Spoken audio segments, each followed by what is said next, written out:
Hey again, welcome back. My name is Ken. And my name's Richard. And this is Don't Blame Jesus. We are here to be an encouragement and talk about cool stuff in light of Jesus. Absolutely. That's what we're going to do. So, Rich, what are we going to talk about today? Okay, well, last time we talked about why we still believe. Right. Okay, so what do we do as far as like, how do we get fed?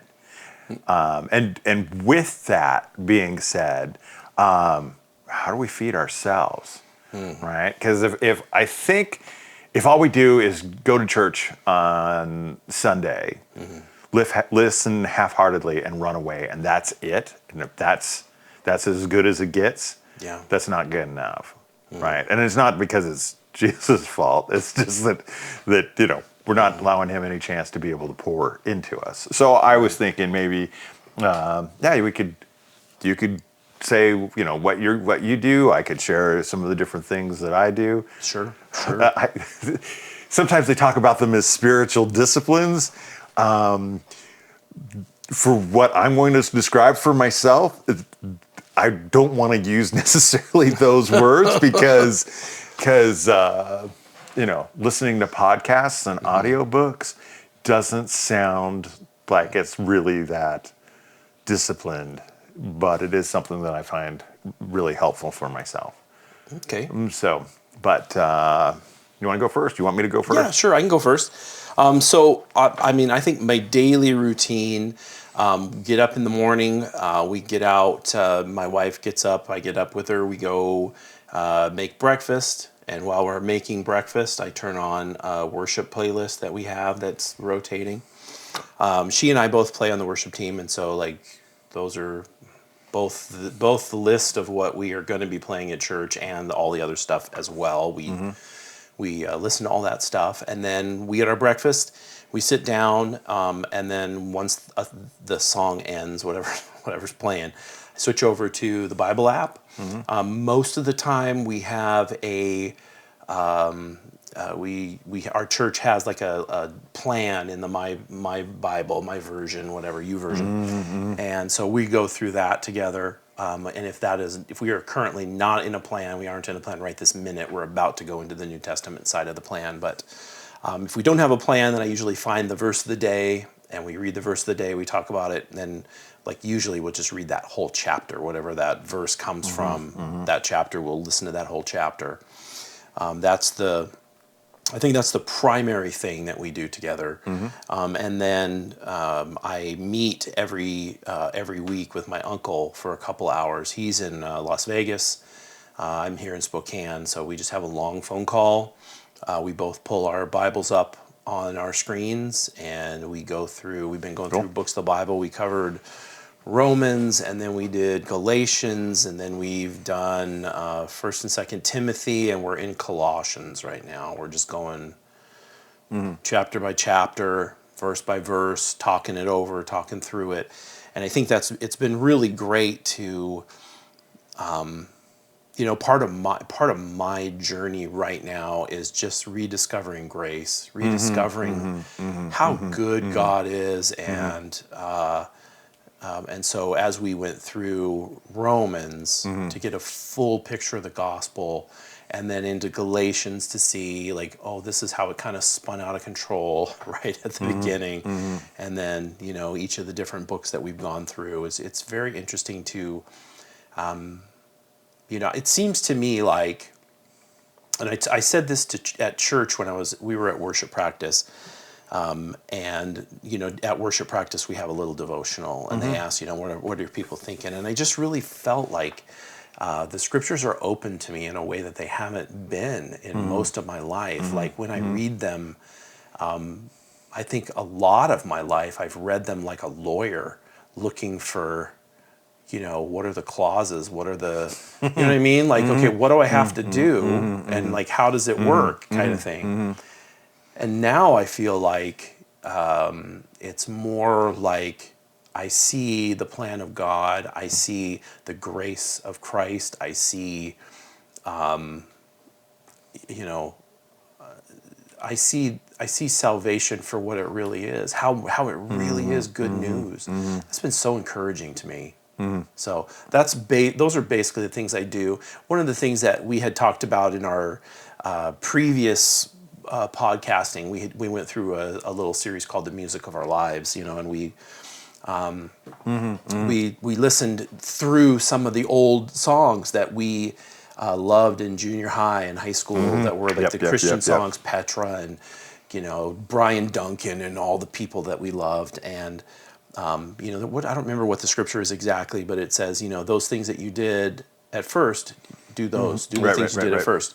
And that is kind of one of the things, like, okay, look, if I'm really down, down, if I'm really struggling, man, I could pull out a Petra album and listen to that, or I could pull out like Russ Taff or whatever, pull something out and listen to it and just really be ministered to. Like, the other day I was really down and I pulled out like a song started going through my head. It was off of the acapella praise. Oh, okay. So I pulled that out and just started listening to that because I'm like, I've been listening to that since 90 something or other. It's been forever. All right. So, but yeah, those are basically some of the things that I do. Good. Yeah, no, I understand that, especially with the music from your youth, and so we had a good list there, and I'll pull up Resurrection Band. Oh yeah, right, and Altar Boys and Undercover. There's ones that minister to me. Well, they have to rock. I really. I'm not very good at just regular old worship songs. Not even the modern worship songs. They don't rock enough for me. So I need something that moves me, and I also need something with some depth to it, right? I need to be thinking about it as well. So you need like lyrics. Lyrically, they gotta somehow say something to me. Yeah. So like lyrics from like. C.S. Lewis and like music from Theocracy. Oh yeah. That's pretty much. There we go. Yeah. Well, and having to do with C.S. Lewis. So right now, I'm a church custodian, right? And I work by myself, and so I get to put in headphones, right? And this is one of the reasons why I like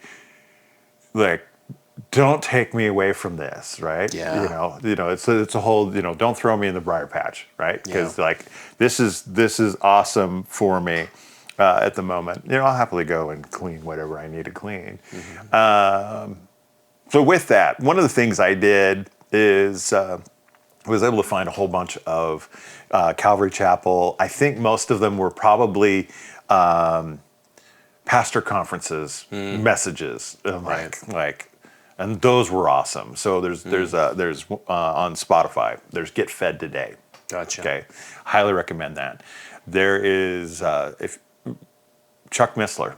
Learn the Bible in 24 hours. Yeah. I highly recommend that. If you don't have like the basis of it, or you just need a refresher, or just be able to go deeper, learn the Bible in 24 hours, right? Yeah. And so maybe you could start doing that on your way to to and from work. This year I decided, you know what?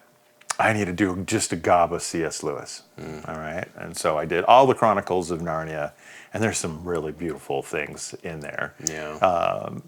C.S. Lewis writes amazing. He just does. He just does. And let's, the Chronicles of Narnia, they're an allegory, but they're not very thinly veiled allegory when it comes to like sharing the gospel. Right. And I think it's in The Magician's Nephew where Aslan is singing creation into existence. And it's just like, oh my gosh, this is so beautiful. I almost want to cry, right? So all of that was amazing. And he also has the Ransom trilogy. It's a space trilogy. So Out of the Silent Planet, Paralandra, and That Hideous Strength. And I never even thought about looking at those before. And so I did those, and nobody writes as good as C.S. Lewis. I mean, Tolkien's amazing. Tolkien, they were buddies. Yeah. Okay, and they talked theology back and forth together. They were both in the Inklings together, which was a writers group. And there is just an amazing difference between the three books of the Ransom series, and I highly recommend it. I just do it. just awesome. when you get a chance to do that, because like again, nobody writes like that. Mere Christianity is an audiobook. And the audiobooks that I'm mentioning, the audiobooks are free, and you can find them on YouTube. Yeah. Okay? So Mere Christianity, one that's fun is the Screw Tape Letters. Okay? And it's read by John Cleese. Holy cow, that's awesome. Yes, so that's very fun. Let's see, what else did I do? Abolition of Man. He has a whole bunch of just series of just, he just spoke on all sorts of different things. And I started doing his reflection on Psalms. Yeah. It was good. It was good. And I need to do more C.S. Lewis, but I think I managed to do something like 12 or 13 C.S. Lewis books since January. So I've accomplished my New Year's resolution. And I decided, well, hey, I'm doing C.S. Lewis. I might as well do Tolkien. Yeah. And Tolkien, there's going through there, and every once in a while, like going, oh, you are clever. You are clever, Tolkien. That is a direct scripture quote, right? That he drops in there. And so my ears would perk up for different things like that. And also, too, as far as getting scripture in, Ken was mentioning the YouVersion. If you don't have the YouVersion, go to your Apple store, go to your Google store, find the YouVersion Bible app. I don't even know how many Bibles that are on there, and the number of languages that let's say there's only 95 that are in English, right? And then, right, and some of those are also audio as well. So the New Living Translations and has audio, and I think the New Living Translation not only has audio, but I think that you can listen to it with multiple narrators. Yeah. Right, and so that one's kind of fun. Sometimes it's just if you listen to it and it's got a different voice, you just pick up different things. Yeah. And so there was a while there where I was doing lots of Bible, and I was doing it audio, and I just have it on while I was doing other stuff. But I was still picking up stuff. Maybe it was by osmosis. Yeah. But I was deciding, you know what? This time, I just want to drink from a fire hose. I really want to do that. And so I'd go through the Bible like 5 times in a year, plus an additional, 5 more times through the New Testament in a year. Which I think for me, that was actually helpful. Sometimes like right now I'm in, let's slow it down. Let's, look at this verse and that verse and really, really, really slow it down. But sometimes you just need to have an overview. You just need to be like, this connects to this, and you need to have, so you have the whole story in your back pocket. And if you've listened to it that many times, yeah. right? And maybe it's only like watching a movie. You're doing something else. If you're only like even if you're only picking up a quarter of Star Wars, but you're doing it over and over and over and over and over. Well, for those of you who are parents, right, and the kids and whatever their favorite kid movie was that you just like, and you can quote all the quotes from whatever it is, because not that you wanted to learn it all, but you did. Okay, at least this is something that you want to learn. The other one that I do as well is the Life Recovery Devotional, and I've been doing that since I started with recovery, so 2005, and it's separated into 12 steps. And then there's 30 readings for each of the 12 steps, and then the matching verses to go with that. Right. And it goes all the way through Scripture. So it's pulling out all these recovery themes from everywhere in the Bible. So I go all the way through that, and then there's, so that's 360, and there's 5 more having to do with relapse. Because every once in a while, stuff happens, you do something that's stupid, crash and burn. And go, you know what? I need to get back on track. Right?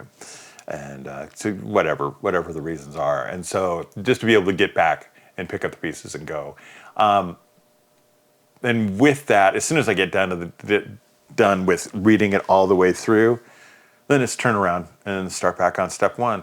Day 1. Because there's certain things for me. It's like kind of like the track to walk my Christian life on, and. Right. And sometimes you just got to go back and refresh and go back to the basics, right? And just stir it up by way of reminder, as Paul would say. So those are the ones that I do. I think it's really important as well to stay in fellowship, right? Yeah. And so for me, I have a band of brothers as far as with my own recovery, and that's how I live my discipleship out. Okay. And so to be able to encourage each other and be able to check on one another, I think is hugely important. And I'm glad for our relationship with you. Sometimes we just get you and I chat about all sorts of deep whatever that we're going through. We've walked through some really tough times, right, together, and be able to encourage each other. And I think that's hugely important, just to be able to have those relationships. And that helps, to continue us to be able to grow in our life and in our walk, and not just like run away, Right. Like, okay, that's it. I did it all, and I'm going to go out and I don't even know. It wouldn't be good. It wouldn't be good. There's lots of ways to crash and burn. And I have no desire to like go out there and stay that way, right? No. And so, anyway, did we answer the question? I think so. And I think what would be good, I can see like maybe we should do an episode in the future. We'll do of like some of our favorite Bible study aids and the apps and the things that we use. Yeah. And then I see a totally another thing that I do that I really enjoy is like a lot of YouTube sermons. And we can go through and we can point out some of our favorite YouTube channels of people that minister to us, and people that we trust, because I mean, honestly, that's a thing you got to watch out for. It's like, can you actually trust what these people say? Yeah. So yeah, I think that's good. We could have some more things to offer here. Yeah. So awesome. Hey, if you enjoyed what we did, I would appreciate it if you'd give us a thumbs up and like and subscribe and share and do all those social things. The boilerplate, whatever. Yeah, what stamps the thing. Whether it's YouTube or Rumble or whatever. Do whatever it is that you do on that. That's what we're. That's what we're asking. Thank you. Appreciate it. And then, and as we always like to say, if you heard us say something stupid, remember, don't blame Jesus. That was our fault. So we'll see you next time. Thank you.